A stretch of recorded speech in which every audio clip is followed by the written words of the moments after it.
The point is, if you identify with Jesus Christ, you will get despised. Hear us, O our God, for we are despised. What should we do when that happens?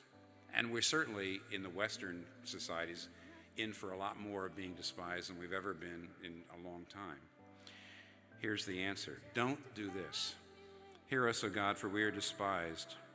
Do not cover up their guilt or blot out their sins from your sight, for they have thrown insults in the face of the builders. Derek Kidner, who wrote a commentary on Ezra and Nehemiah and has also written a wonderful commentary on Psalms, talks about the imprecatory Psalms, the Psalms where in the Old Testament they say, Lord, blot them out, don't forgive them, don't cover their guilt. He says there's a couple things you got to keep in mind. I remember there's a place, in the Old Testament, I guess it's Psalm 137, where the psalmist says, O Lord, do to the Babylonians what they did to us.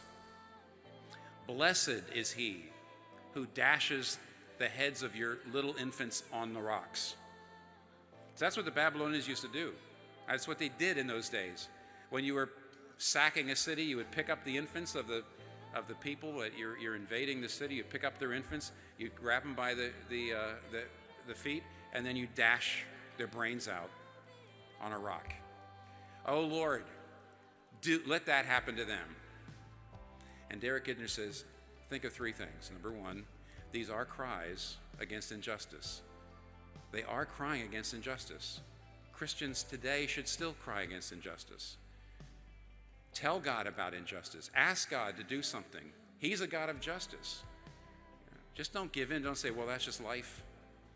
Secondly, notice that even in the Old Testament, almost always, the prayers are not taking vengeance themselves. They're saying, Lord, you take it. So even there, they're on to the truth. But here's what he says, this side of the cross,